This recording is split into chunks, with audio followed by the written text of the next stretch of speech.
आज की कहानी का शीर्षक है स्वर्ग का दर्शन। तो चलिए शुरू करते हैं आज की कहानी। लक्ष्मी नारायण बहुत भोला भला लड़का था। वह प्रतिदिन रात में सोने से पहले अपनी दादी से कहानी सुनाने को कहता था। दादी उसे नागलोक, पाताल लोक, चंद्रलोक, सूर्यलोक आदि की कहानी सुनाया करती थी। एक दिन दादी ने उसे स्वर्ग का वर्णन सुनाया। स्वर्ग का वर्णन इतना सुंदर था कि उसे सुनकर लक्ष्मी नारायण स्वर्ग देखने के लिए हट करने लगा। दादी ने उसे बहुत समझाया कि मनुष्य स्वर्ग नहीं देख सकता, किंतु लक्ष्मी नारायण रोने लगा। रोते रोते ही वह सो गया। उसे स्वप्न में दिखाई पड़ा कि एक चमचम चमकते देवता उसके पास खड़े होकर कह रहे थे, बच्चे, स्वर्ग देखने के लिए मूल्य देना पड़ता है। तुम सर्कस देखने जाते हो तो टिकट देते हो ना, स्वर्ग देखने के लिए भी तुम्हें उसी प्रकार रुपए देने पड़ेंगे। स्वप्न में ही लक्ष्मी नारायण सोचने लगा कि मैं दादी से रुपए मांग लूंगा, लेकिन देवता ने कहा, स्वर्ग में तुम्हारे रुपये नहीं चलते, यहाँ तो भलाई और पुण्य कर्मों का रुपया चलता है। अच्छा, तुम यह डिबिया अपने पास रखो। जब तुम कोई अच्छा काम करोगे तो इसमें 1 रुपया आ जाएगा, और जब कोई बुरा काम करोगे तो 1 रुपया इसमें से उड़ जाएगा।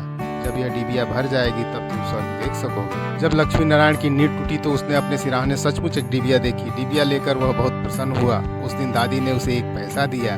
पैसा लेकर वह घर से निकला। एक रोगी भिखारी उसने पैसा मांगने लगा। लक्ष्मी नारायण भिखारी को बिना पैसे दिए भाग जाना चाहता था। इतने में उसने अपने अध्यापक को सामने से आते देखा। उसके अध्यापक उदार लड़कों की बहुत प्रशंसा किया करते थे। उन्हें देखकर लक्ष्मी नारायण ने भिखारी को पैसा दे दिया। अध्यापक ने उसकी पीठ ठोकी और प्रशंसा की। घर लौटकर लक्ष्मी नारायण ने वह डिबिया खोली, किंतु वह खाली पड़ी थी। इस बात से लक्ष्मी नारायण को बहुत दुख हुआ और वह रोने लगे। रोते रोते सो गया। सपने में उसे वही देवता फिर दिखाई पड़े और बोले, तुमने अध्यापक से प्रशंसा पाने के लिए पैसा दिया था, सो प्रशंसा मिल गई, अब रोते क्यों हो? किसी लाभ की आशा से जो अच्छा काम किया जाता है वह तो व्यापार है, वह पुण्य थोड़े ही। दूसरे दिन लक्ष्मी नारायण को उसकी दादी ने 2 आने पैसे दिए। पैसे लेकर उसने बाजार जाकर 2 संतरे खरीदे। उसका साथी मोतीलाल बीमार था। बाजार से लौटते समय वह अपने मित्र को देखने उसके घर चला गया। मोतीलाल को देखने उसके घर वैद आए थे। वैद जी ने दवा देकर मोतीलाल की माता से कहा, इसे आज संतरे का रस देना। मोतीलाल की माता बहुत गरीब थी। वह रोने लगी और बोली, मैं मजदूरी करके पेट भरती हूँ। इस समय बेटे की बीमारी में कई दिन से काम करने नहीं जा रही। मेरे पास संतरे खरीदने के लिए 1 पैसा भी नहीं। लक्ष्मी नारायण ने अपने दोनों संतरे मोतीलाल की माँ को दिए। वह लक्ष्मी नारायण को आशीर्वाद देने लगी। घर आकर जब लक्ष्मी नारायण ने अपनी डिबिया खोली तो उसमें 2 रुपये चमक रहे थे। एक दिन लक्ष्मी नारायण खेल में लगा था। उसकी छोटी बहन वहां आई और उसके खिलौने को उठाने लगी।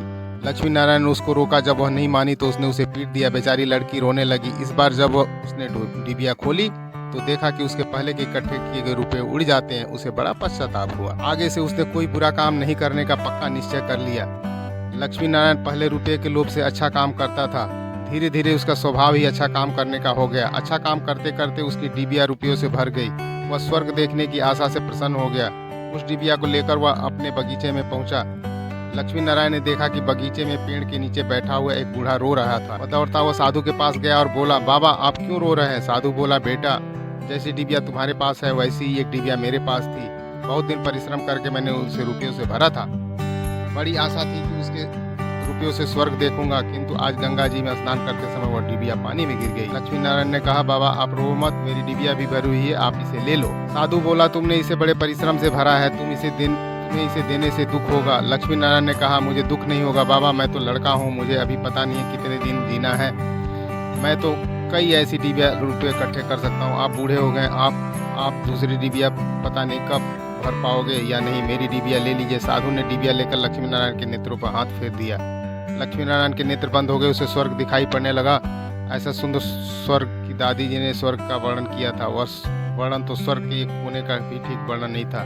जब लक्ष्मी नारायण ने नेत्र खोला तो साधु के बदले स्वप्न में दिखाई पड़ने वाला वही देवता उसके सामने प्रत्यक्ष खड़ा था। देवता ने कहा, बेटा, जो लोग अच्छे काम करते हैं स्वर्ग उनका घर बन जाता है। तुम इसी प्रकार जीवन में भलाई करते रहोगे, अंत में स्वर्ग में पहुंच जाओगे। देवता इतना कहकर वही अदृश्य हो गए। मित्रों, मनुष्य जैसे काम करता है वैसे उसका स्वभाव हो जाता है। जो बुरे काम करता है उसका स्वभाव बुरा हो जाता है, उसे फिर बुरा काम करने में ही आनंद आता है। जो अच्छा काम करता है उसका स्वभाव अच्छा हो जाता है, उसे बुरा काम करने की बात भी बुरी लगती है। जो प्राप्त है, पर्याप्त है, जिसका मन मस्त है उसके पास समस्त है। ओम नमः शिवाय। साथियों, अगर आपको ये कहानी अच्छी लगी है तो इसे आप लाइक करें, कमेंट करें, सब्सक्राइब करें और शेयर करें। धन्यवाद।